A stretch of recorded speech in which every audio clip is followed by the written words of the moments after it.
necessarily around the signs, some of the sign stuff, the sides, but everything down the berm. Yeah, good. And then if we can get that new sign in by that meeting, it'll be great. Different, that's Mark. That's Mark. But, yeah, Yeah, so I'll that's- coordinate it as best I can with him. I'm gonna meet with him, so I'll see, Okay. And they already have signage on Corkscrew Road. Yes. I was talking with Lisa about whether or not we charge them for a plaque that's put on that sign. I mean, I don't think it's gonna cost much for us to put it there. I think we just include that, because Yeah. we're gonna hit them with a CAM increase starting January. Yeah. So we've invested 80 grand in AC this past year, 2024. So we haven't had a CAM increase, so we need to talk about bumping that up for 2026. Okay, So, that sounds good. Yeah, right? Right. Yes. Definitely. Is there anything you want to add on Duffy's? AC's working? Yes. Who's Yes. servicing them now? Okay. It's working? AC's working. Yeah, you were there a lot, right? Yeah. Good. I don't think they passed up, we didn't even have. Good. Very, finally. Great. And then, on that point about Duffy's and us wanting to put more of a permanent investment into the patio, they need to be involved in that discussion as to whether or not we're going to have them incur any of that increased cost, because that is going to benefit them as much as it is us, if not more. And we may need to look at the least as far as how it's handled, as far as the outdoor area versus having more permanent structures. Right. Yep. Okay. I like these conversations. And just about that,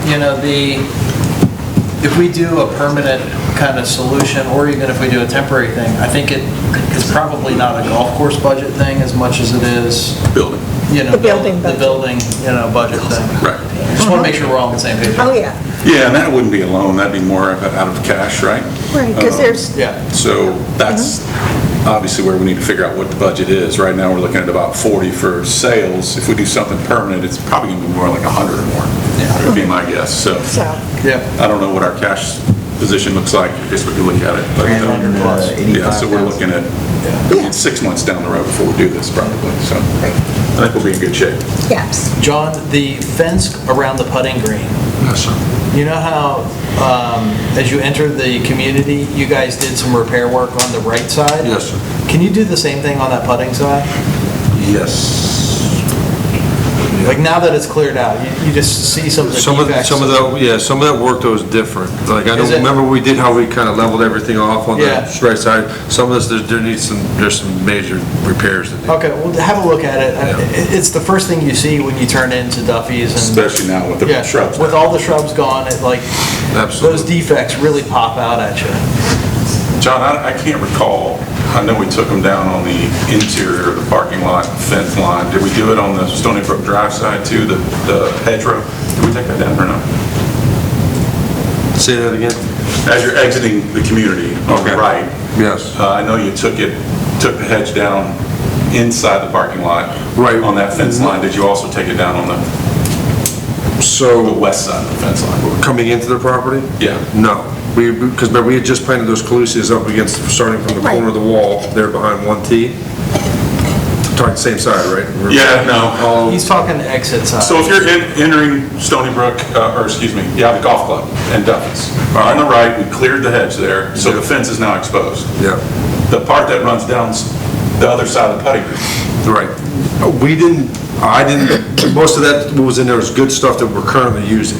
So the plants that we're not using, like the Jatropha's coming out, but the cocoa plum, which we're gonna be planting and extending it on, it's good, healthy cocoa plum. Okay. I didn't wanna. No, we're going to keep that. I was just curious what you're doing.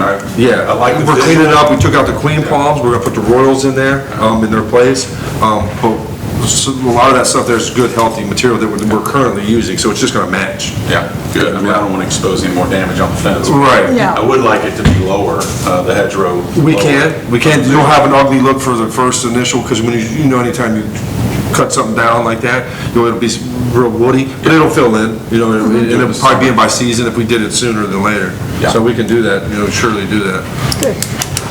John, second question, man. When you enter that parking lot and you could take a left or you can go straight towards Duffy's, we did some repair work to the sewers there, and Dorman, I think, put some new, maybe it wasn't Dorman, maybe it was the paver guys. They put some new shrubs on that first meeting, Yes. that first finger? There was cocoa plums right there, yeah. That was by design, that was the landscape designer with Johnson Engineering, yes, sir.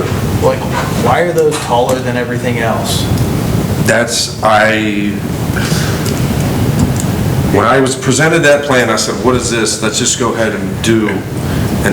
And for some reason, this landscape designer with Johnson kept fighting back. And I'm like, you know what, just let's get it done. Fix it later. And we'll deal with it later, right? The only reason I mention it is, it seems like in the community, we've done a lot to reduce the height It doesn't to match make at it all. safe. It doesn't match. I So know you what can just you're saying. repurpose it. Yeah. Right, but that's what. I'll have a chat with Mark about it, but yeah. And the point is that we had to get the job done, approved by the village Yeah. before anything happened. Yeah. Right. You know, Good move. Understood, I just. That's why. Okay. But I totally agree with you. Even though those are the type of plants we're using, they're way bigger. Yeah. At that very end, right when you come in, I know. And At the like I said, intersection point, why that landscape design, and I explained to him, I said, hey, this isn't matching all what we're doing, and we're currently, I just said, you know what, let's just get this ball going. Okay. You know, because you know how long that took, how long that whole process was taking. Yeah, I know. So I just, Yeah. they're easy to take out, right? They're 4 or 5 bushes that we can easily take out. That's- Okay, Thanks. very good. All right, anything else? Okay. Chris, anything on the emails?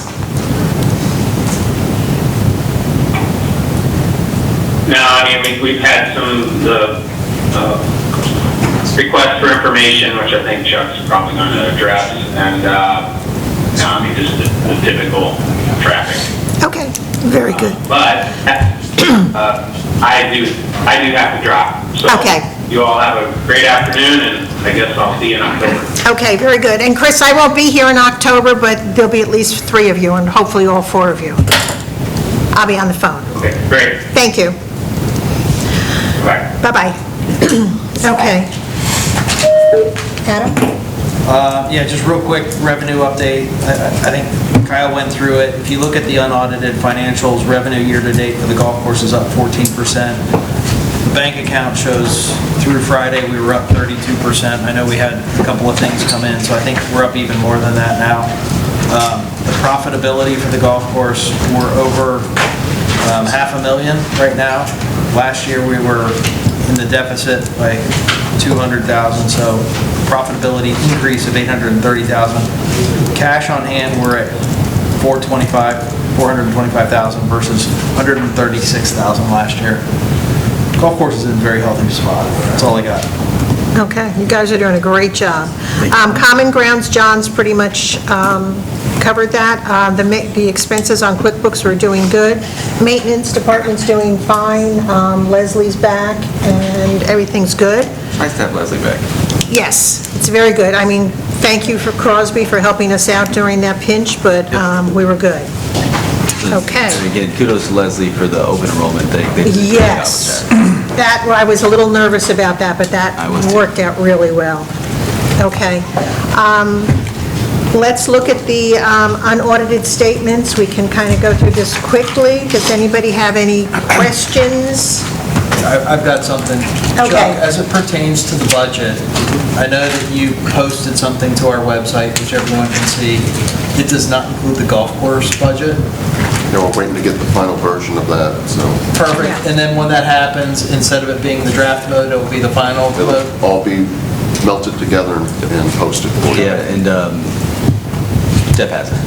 Can you include in that for the golf course, the spec, like, you know how you have the bond schedule for, Amortization schedule? yeah, the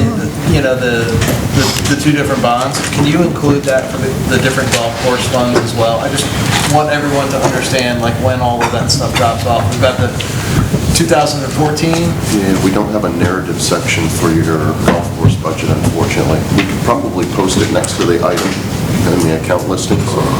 that's Like fine. Okay. Yeah, that's fine. EXP, whatever. Yeah. Yeah. That's fine. Okay.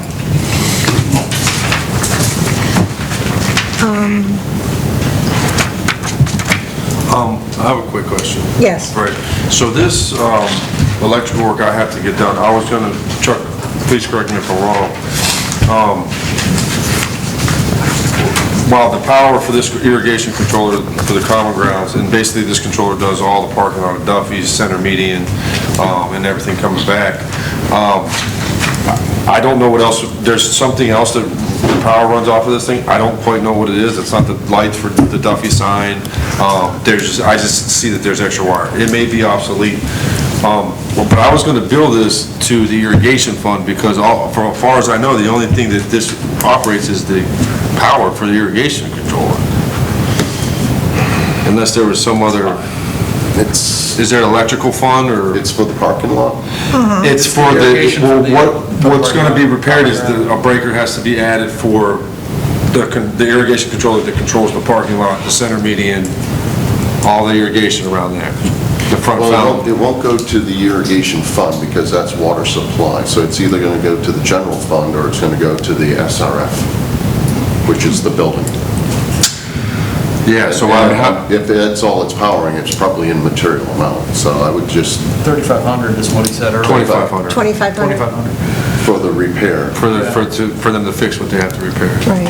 And if that's, then it should go to the Throw it at the building. general fund. And General is fund? there a certain, just when I send it to Lucy, general fund, I don't think we have an just say election, miscellaneous? miscellaneous or contingency. Contingency. It's an anomaly, so. Okay. Chuck, on page 1, we've got the capital projects series 2022-2, that last column. Can that go away? It can, once we determine that the project is complete, so. What do we, I mean, there's $8,600 there. Yeah, do we have anything outstanding in landscaping improvements or anything like that to the parking lot? Page 1. Right here. You know, let me get with Mark, because that median work, Sign and stuff. we could exhaust this with that. Okay. So, yeah, let me get with Mark and see where we're at with that final invoice. Hopefully the Okay. sign won't be 200 grand, but, No, it's 8,600. oh, okay. That would probably be about right. Yeah. Okay. Chuck, I got one. My contractor instructor fees, something's not getting coded right. I know I deposited $750 this month in checks to that. What page are you on, dear? Page 15, golf course revenues, there's PGA staff and contract instructors. I got 3 contract instructors. I submitted the checks and the receipts, so something's just not getting When coded did you right. send that to them? Yeah. Yeah. When, this month? Yeah. Because this is as of August 31st. Well, it's every month. Oh, okay. Oh, well, just make sure you put a note on there as to where it needs to be booked. If you got a specific revenue category, Yeah. and you probably request the general ledger from Lucia Regina. Okay, and then that would And go happen. ahead and correct it for the entire year. Perfect. And then get them on track. Are we on page 12? 15. If we go back to 12, the revenues, I'd love to see, I mean, the driving range, Still isn't split out. I'd love to see the driving range split out. I mean, that's $500,000. Yeah. If you prepare the budget accordingly, that's how we get those accounts posted, so. Okay. Yep. Is that in your budget as a line item? Not at the top end. It is in like the pro shop Can you category. add that? I mean, it's a, Yeah, no, I totally If agree with you that. add it in when they it's set a the chart of significant accounts, portion they'll of add your it in. revenue, Yep. you know? Yep.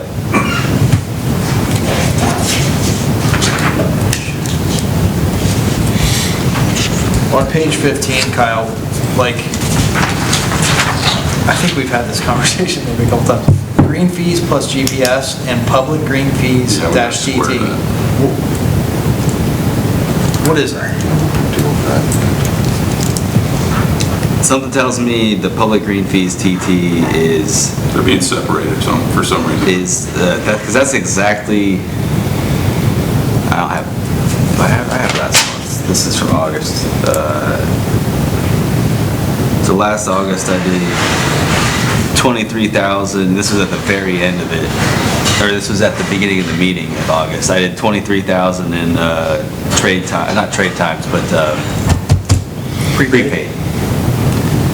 Public green fee TT, that sounds like trade time, but that doesn't Doesn't make sense to me. I think that's the revenue coming in from Golf Now, isn't it? It's gotta be. Yeah. And then it's being separated out of the green fees plus GPS, whereas a year ago it was included all in on one line under green fees. And I think they separated that because they do get those from two different payment processors. Right. Well, yeah, okay. So, This will go away with 4-Up. With 4-Up. Okay, yeah, I'm not gonna waste.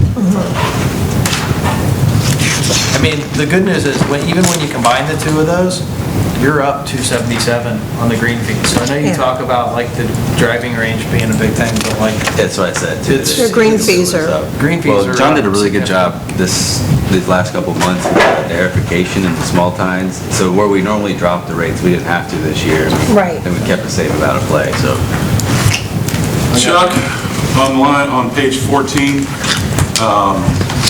the cash over short, I don't think we ever resolved that the last meeting. It came up, it was like 28, and now it's 38 as a credit in cash over and expenses on concession. Yeah, we Any don't, idea what that could possibly mean? we don't take. No. I asked the question, I obviously didn't get the answer, so. Yeah, because that's skewing that number. re-question it. If that's a credit, that's skewing that number. Yeah. If it's being put in there wrong, of course.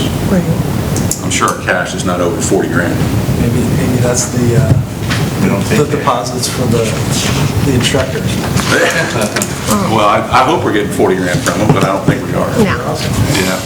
I mean, year to date. But yeah, certainly I'm sure it'll be visible on the audited report, which is in a couple of months, right? But I'd like to have an No, answer to that. we'll get an answer before that. Yeah, thank you. Okay. Anything else with the budgets? Make a motion to accept the, Second. all in favor? Aye. Okay, let's go to the minutes.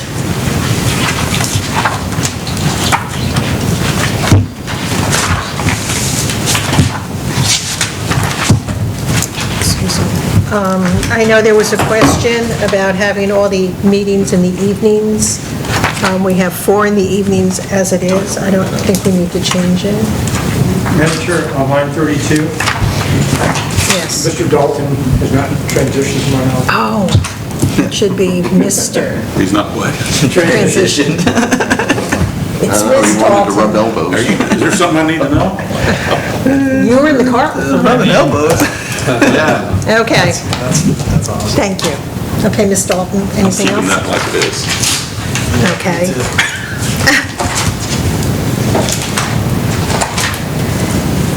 Chuck, help me understand, like, the timing of the meetings. Like, why do we do, and I know I've heard this before, but I think it's just worth repeating. Like, why do we do certain ones in the morning, certain ones in the evening?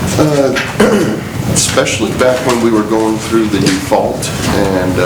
Can I answer real quick? And struggling financially, the idea was that we would have certain meetings during season and the 2 primary budget meetings, the presentation of the draft and the adoption of the final budget, all be evening meetings to allow the opportunity for those that work during the day to participate in those meetings.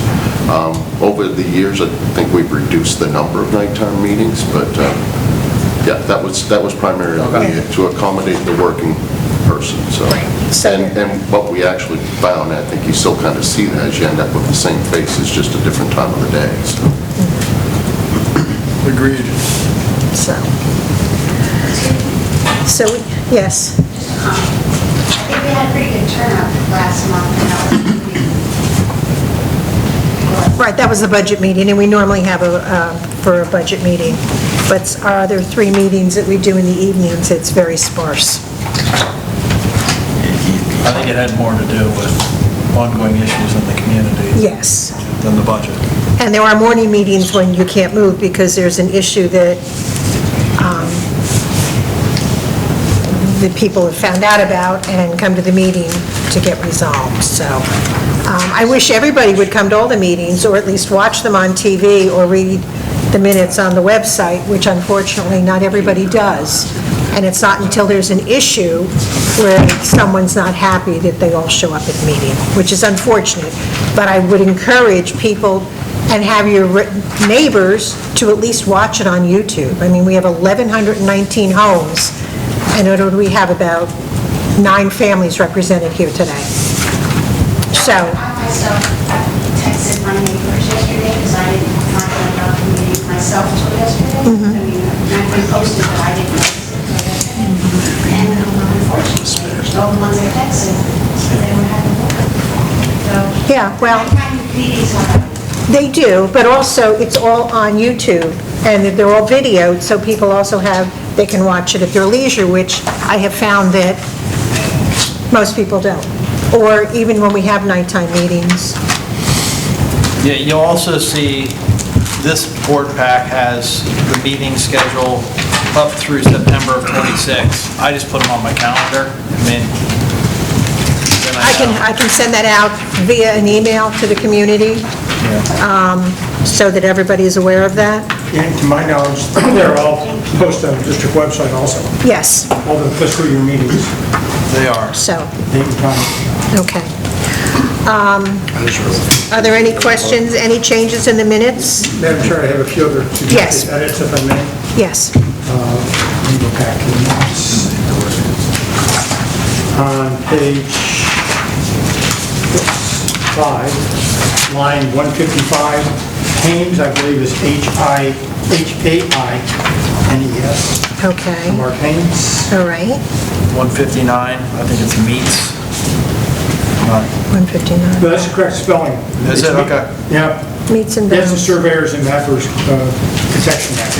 Yeah, learn something new every day. Then it's a good day. On line 215, it says, he recapped that an email was received by a resident. I think it was from a resident. Indicate investigator. This is about the whole issue that Nicole testified to. Right. I thought it was. Oh, yes, from a resident. Yes. On page 8, line 278, references my discussing various items. It says Ms. Freeman's litigation regarding utilization. I think it's more appropriate her letter regarding utilization of bond proceeds because she went into a number of issues, including the scope of the project under the bond issue. Right, so what do you want me to change here? So it's a letter. I would suggest letter versus litigation. Okay, Ms. Freeman's letter regarding the utilization of bond proceeds. okay. Very good.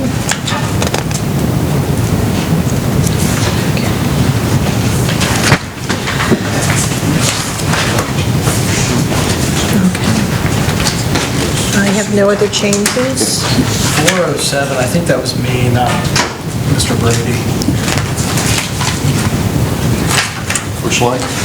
407, it's Mr. or Ms.? Ms. Dalton. Ms. Dalton. Is it, and also on page 11, that you mentioned Mr. Dalton, is it Zavales or Zavals? That's just another A in practically wrong. 11. What number? There's 3 places, Oh, right. 359, 360, 367. I just want to double check, Chuck. That was Zavals. It is. Z-V-A-L-A-S. Okay. Alrighty. Any other changes, gentlemen? Did you correct line 433? I'm sorry? 433. That was me that said that. It says Ms. Freeman? Very good. No, what line is that? 433. 133. Yes, that was Ms. Freeman. And also, thank you for pointing that out, because on line 429, I think it's Mr. Davies, that's Noel Davies, the attorney for Ms. Freeman. Yep. Thanks for mentioning that. Okay, thank you. Got our Ms. and Mrs. mixed up. Okay. I make a motion to accept the minutes as amended. Second. All in favor?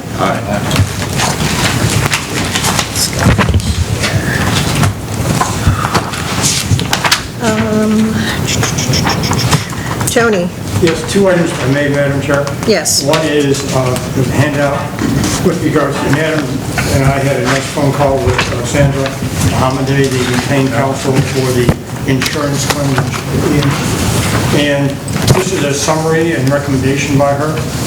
And basically, it's a recommendation from retained counsel Sandra, and she's reviewed this memorandum and she's blessed it or approved it. The issue is there's a deadline to submit additional evidence to the district's insurance company regarding the pending Hurricane Ian claim, and that's September 28, 2025. Her firm retained an expert general contractor, Alan Cobalt, who is, according to Sandra, has been qualified or testified as an expert on roofing claims matters in the past, to complete an estimate of damages. The cost incurred by him was $1,840, which I think is a phenomenal price, quite frankly. And he came up with Mr. Cobalt, the expert's valuation totals $183,246.18 for replacement cost value, that's RCV, and $131,443.32 for ACV, which is actual cash value, which was the replacement cost value minus depreciation. And so her recommendation is to submit prior to the September 28th deadline its good faith estimate of damages to the carrier based upon Mr. Cobalt's expert report to protect his ability to in good faith seek additional insurance proceeds from Scottsdale. And again, she outlines the steps. Step one, finalize the estimate. It's pretty much final, but it's not totally final. In that Mr. Cobalt, the expert, will have a conference call with myself and Mr. Dalton and Sandra to finalize the estimate. And then Sandra would, as retained counsel, submit the estimate to the carrier, discuss the differences between the carrier's evaluation of the claim and the district's estimate in hopes of reaching an informal settlement. If not, then there is a demand appraisal and go through this whole process. So it's recommended, I think Adam concurs, that the board take action to approve submitting additional evidence to the district's insurance company regarding the pending Hurricane Ian claim, September 28, 2025, based upon a revised estimate from Alan Cobalt. So our insurance policy has some language in there that allows, I guess, for kind of negotiation back and forth with experts, if you will. So before taking legal action and incurring costs, this is like one avenue. That's correct.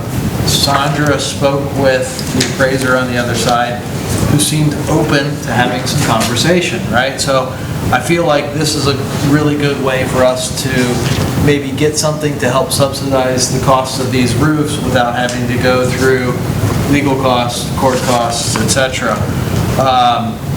Those numbers, you know, I'm just kind of paraphrasing here, but between $131,000 actual cash value. Obviously, the insurance company is going to send their person out. They're going to come up with a lower number. Our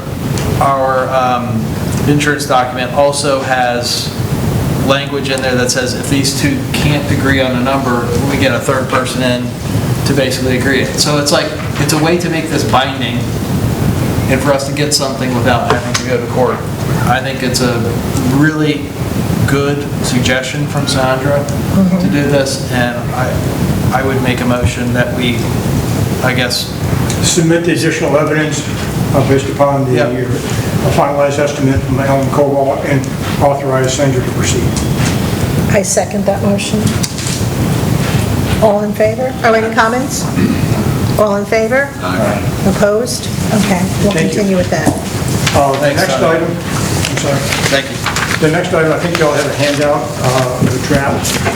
And it's not something I think that the board may be ready to finalize today. I think it's more of a handout for initial discussion of draft purchasing policies and procedures.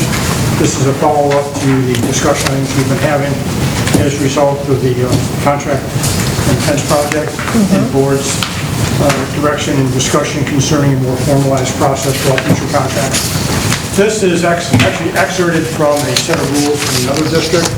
This just outlines the policies and procedures. It doesn't go into great detail for the bid protest process and all that, which also can be adopted, but these are recommended, these are thresholds for discussion, and I suggest that the board have this included in the next agenda packet so the board and the public have a greater opportunity to review it.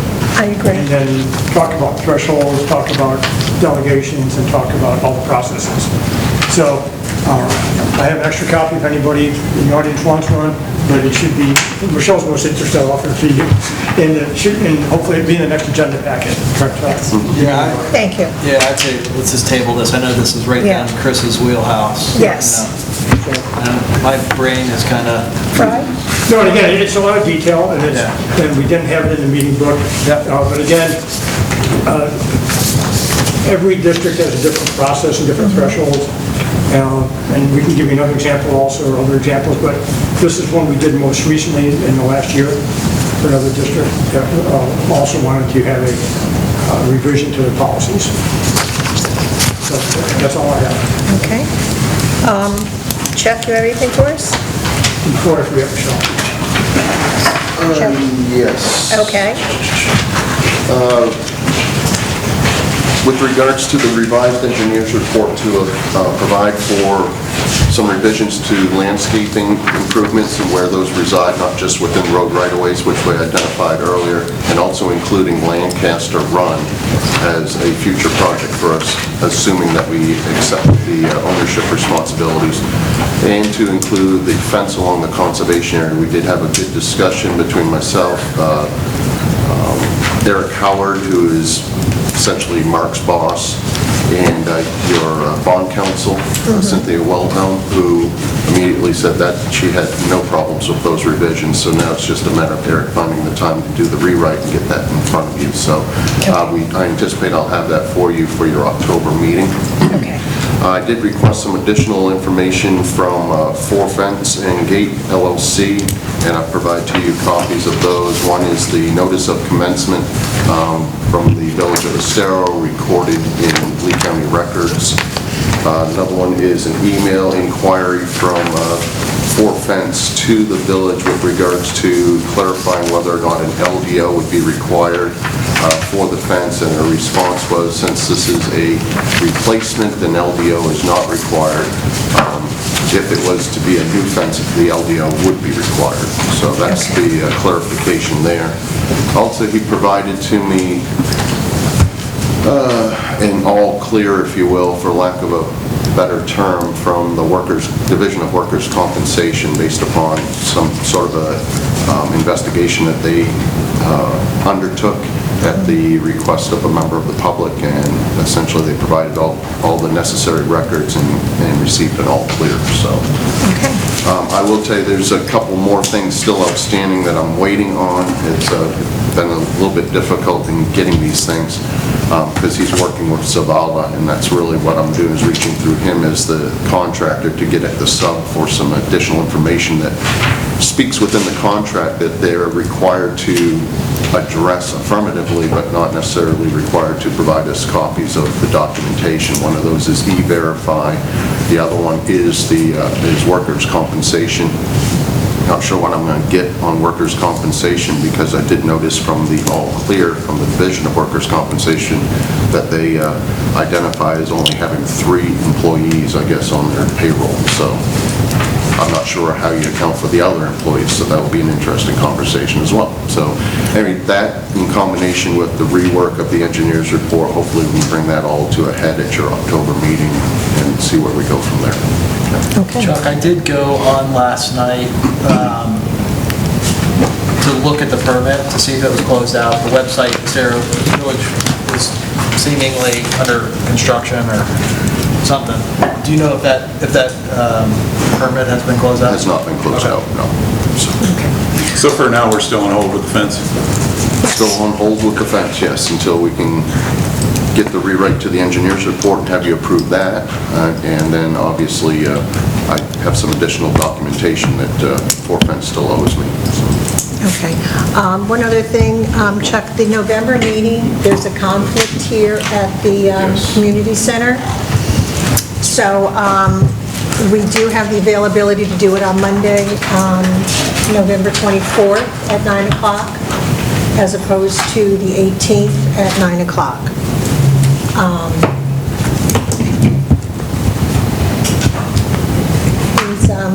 So And we'll- it's the week of Thanksgiving, so It's the just week- keep that in mind if you're looking at your calendars. Yeah, But so- it's early in the week, so. I'll be here. So it was scheduled for the 25th, It was scheduled for the 18th. 18th. What date you gonna have it in? The 24th, Monday the 24th? Oh, that cuts into your golf. Sorry. Sacrifices. That's what you signed up for, Tom. Monday the 24th? Yeah. That's fine for me. I'll be here. So there'll be at least 3 of us here. Okay, very good, thank you. Board Chairwoman, you have somebody in the audience. Yeah, I know, I'll get to, we're just finishing up with Chuck.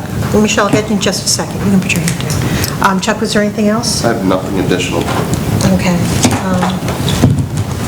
Yes, Michelle? People mentioned the Zavala events. What about the other subcontractor that was out here in our community? Do you have any understanding or Nope, any? I do not. Huh? I do not. I have pictures. First I've heard of there being an additional There is another one. contractor, so we will ask. That's concerning because Grace kept referring to them as day laborers. So there is another one. He was the one that removed the fence and installed the 8-foot poles.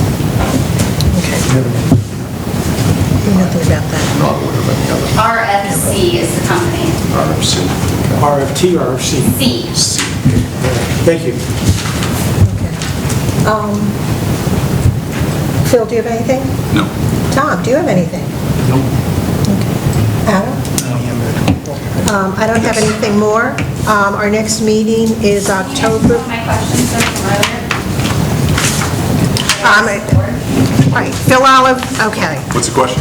Phil Olive, your contact, she's concerned with regard to your contact with 4 Friends, with, My contact with Jeff Ziegler? Yeah. No, my question was, why did you choose to present this company that was not licensed, not insured, not a verifiable business, not an LLC back in February? Why did you present that to the board as a verifiable business in the community? I was tasked with getting other bids than what we had with Carter Fence at over 400,000. Reached out to Smith Fence about a week prior to our meeting where I presented 3 bids. I ran into Jeff Ziegler at one of my accounts.